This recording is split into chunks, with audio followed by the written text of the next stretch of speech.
on Arjun throughout. And I'm going to say that, Arjun with the black pieces, he just never got his kind of position in that game one. Now he starts with white. Will he be able to create those early complications, early chaos? And I think one thing we know about Arjun Erigaisi, that loss will not faze him. He's ready for this fight. He's made his comeback from these moments, and he knows every white counts. I'm expecting a crazy battle in this one. Yeah, it's a long match. There's still plenty of games to go. Arjun knows he needs to mix things up. We see an Italian game, and what spice has he got cooked up here? It's a two knights defense, and already white grabs a pawn. This is a very, very famous line. It's the knight attack, and the white queen comes out now to pin a pawn on the long diagonal. No, he's not blundering a bishop, since the white queen has her eyes set on this black rook in the corner. This is one of the most tricky lines, tricky openings in chess. You learn it as a child, you nearly never look at it again. But Arjun here trying to test Firouzja. How is his memory? Black gives up another pawn, but will he be captured? Black now ahead in development, one move from castling. And that line leads to further complication if you do accept the bait, giving up your bishop, giving Arjun the bishop, giving even Alireza the bishop pair. Instead, it's denied. Arjun comes back with his own bishop. He is up material, but far behind in development. Now that's interesting here. Choosing not to take that pawn and instead parking the pawn in front of the D pawn as well. As far as traditional thinking goes in terms of openings, that does seem a little bit counterintuitive. Why did he do that? Yeah, essentially, if he had taken a second pawn, then he would have gone even further behind in development. The white queen would have been forced to move several times. And let's show what just happened. A quick action replay as the game continues. Let's focus on the green board. Bishop takes pawn. Check. Would have pocketed a second pawn after a recapture. White takes with the check. The black bishop can block. And the white queen doesn't have great squares to go back to. If she retreats to f3, black will castle, and a few moves down the line, we'll see the black light-squared bishop come to better squares. We'll see the rook sidestep here, attacking some pawns, and initiative for black. Big attack. All of the white pieces on that left flank, note, are still asleep. That is the key, giving black great compensation. Hence why he dodged it, Arjun, just not his style. Makes sense, and yeah, not wanting to have to deal with that sort of thing. You mentioned it, you learn it as a child, and now recalling that actually, I'm not sure those kind of complications are something we necessarily need right now.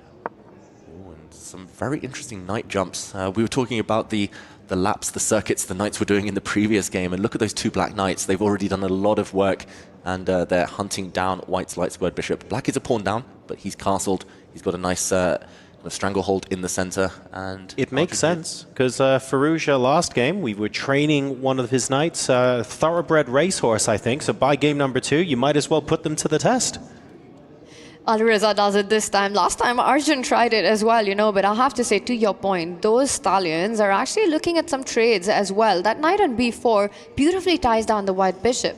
At some moment, you might even get rid of it and force white to get these doubled pawns, and they're pretty hideous to look at. Also, especially because it blocks the bishop on c1. Right. First, Alireza defends his own bishop, gets it out to an active square. And of course, speaking of activity, Arjun doesn't fall back. Alpha Zero-esque. Get the h-pawn up the board. It's a Harry party. Hits the bishop. Not too many squares. Yeah, he needs to play Harry Houdini here if he wants to escape from this match with a win. Arjun Erigaisi, but pushing Harry to the h-pawn is a good first step. I just want to point out, no doubt, zero question, that Arjun is still in opening prep. He spent less than 30 seconds. This is now move 14, and it's a crazy position. No easy decisions up to this point.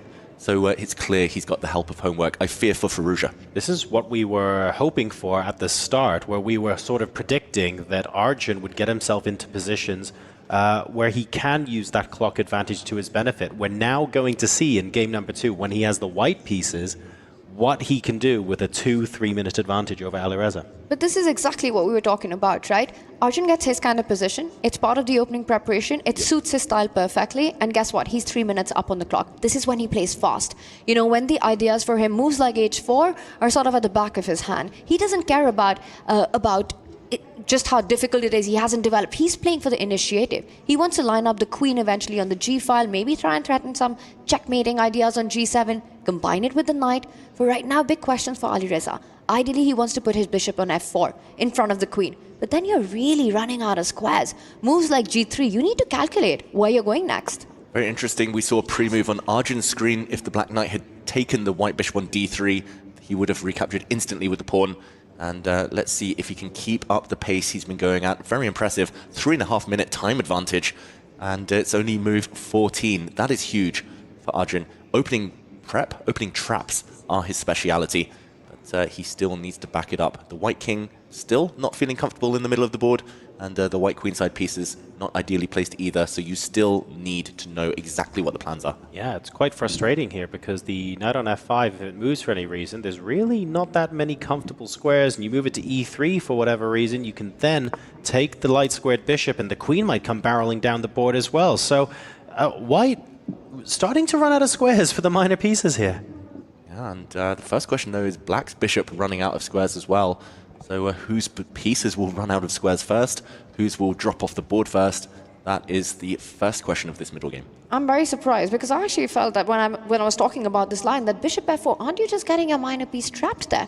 There's no way home, there's no way forward. So Alireza Firouzja, he's relying on some trades, on tactics, but on screen, he does not look happy with this decision. He doesn't like what he's gotten himself into because this is concrete play. This is tactics, and he knows exactly how strong Arjun is in that territory. I think he's missed something here, Alireza. There's a very important detail, a very important trap that Arjun has set for him. Look at Alireza. He hasn't spotted it, or maybe only just realizing what's about to occur. He wanted to play knight takes bishop check here, but after the queen recaptures, the black queen takes. Instead of taking the black queen, then the white knight would fall on f5. You drop in a check. You drop in knight to e7 check first, an intermezzo, intermediate move. The black king moves, then the black queen is recaptured, and when the dust settles, this black bishop trapped. He's about to lose a piece. Alireza, I think he just missed that knight check. He just assumed it wasn't happening, and now he might be about to have to sacrifice a piece and speculate here. In between moves in long lines are the ones that are most missed in chess. And that's a big check if he's missed that one. Now, Alireza does not know that the bar is still level, that it's still fine, that there is a resource that exists in the position. He was relying on the one that would have lost him the game. He still needs to find a way to convince himself that there's a lot to play for. He's fighting a battle in his mind. And what's amazing as well is that when this was played was still when Arjun Erigaisi had 9.5 minutes against 6 something. So he is continuously increasing the pressure on the clock of Firouzja. Finally moves, but with 4 minutes and 2 seconds to go. And that is Firouzja cracking a little bit under pressure, right? Because he did not find the move that would have kept the balance on the board here, David. Yeah, big mistake. The only move, according to the computer, was to bring the black queen out to f6. But that was tricky. It was hidden. The idea is the same. You're counter-attacking a piece. That white knight, as John mentioned, doesn't have too many escape squares. So now he's seeking safety in exchanges here. But again, if you take that white queen, the white knight saves itself with a knight check. So you cannot damage the white pawn structure. At the end of this, white is going to be a clear pawn up for no compensation. That is a very healthy extra pawn. That's going to be eventually 4 versus 2 on the left flank of the board. There is going to be more trades with the e5, f4 face-off that we're seeing. If you go pawn takes pawn, super happy Arjun Erigaisi is. Develops the bishop, recaptures, gets the king to safety on the left side of the board. This is Arjun Erigaisi's big chance to make a comeback. Huge opportunity. It all went wrong for Firouzja. I think a bad opening choice. Understanding the opponent in chess is half the battle, and Arjun is known to employ these unfashionable lines, but know them just extremely deeply. You cannot take him on in a memory test.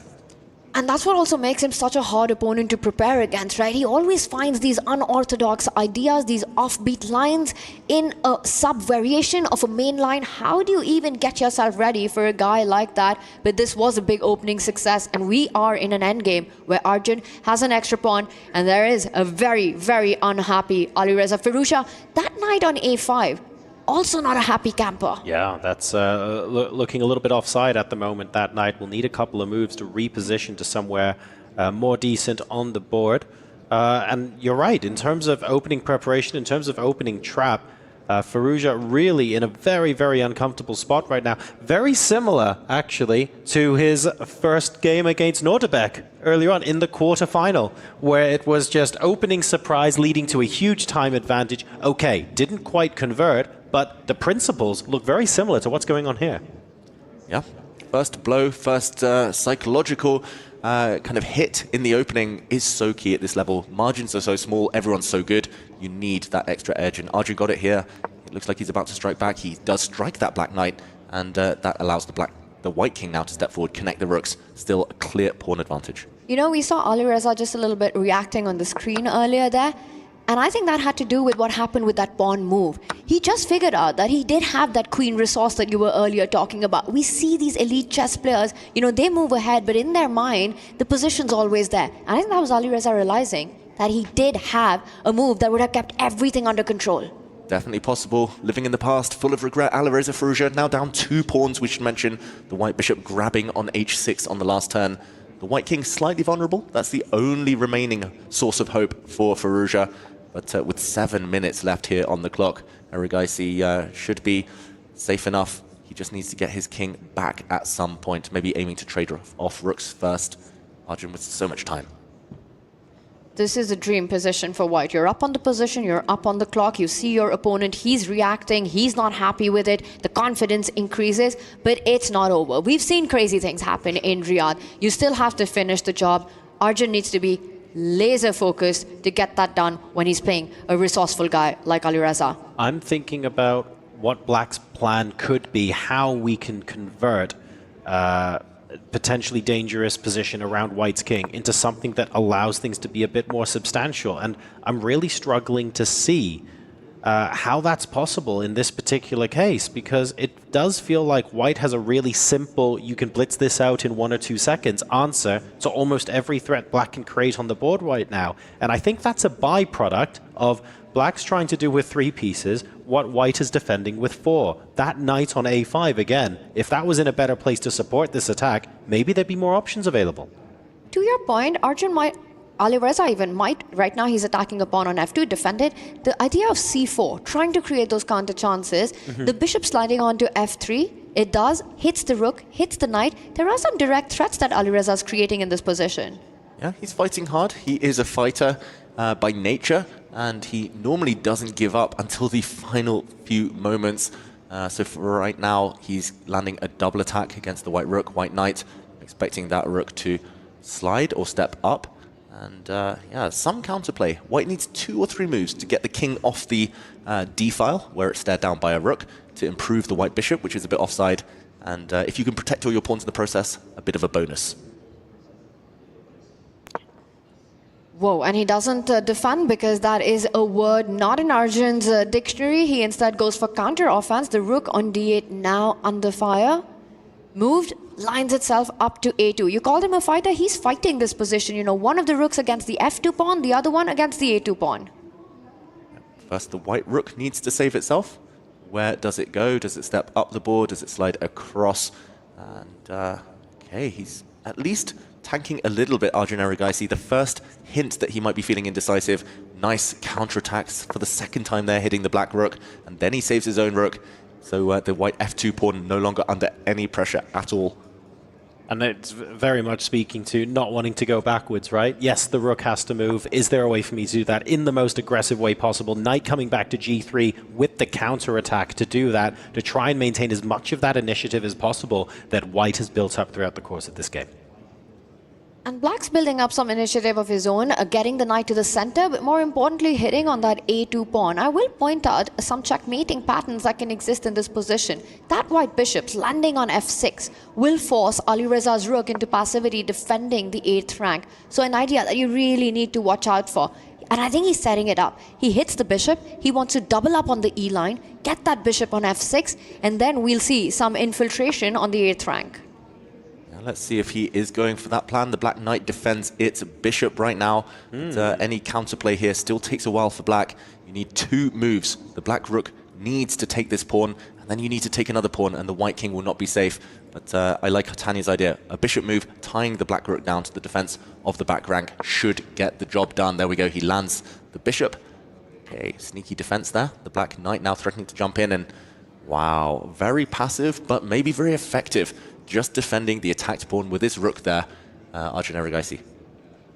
I guess the way to turn that into something a bit more aggressive would be if we have a plan B of a2 to a4, a4 to a5, and we crack on and get that pawn as far down the board as we possibly can. But No, you're absolutely right, Tanya. The bishop f6 then became the most natural move on the board. It's almost aiding White's potential plan to get into that kind of mating net. Firouzja is going to have to watch out for all of these possible threats, now realizing perhaps that the a-pawn rolling down the board is an additional threat he has to deal with, but the biggest one is still 4 minutes and 2 seconds, plays 1 minute 16.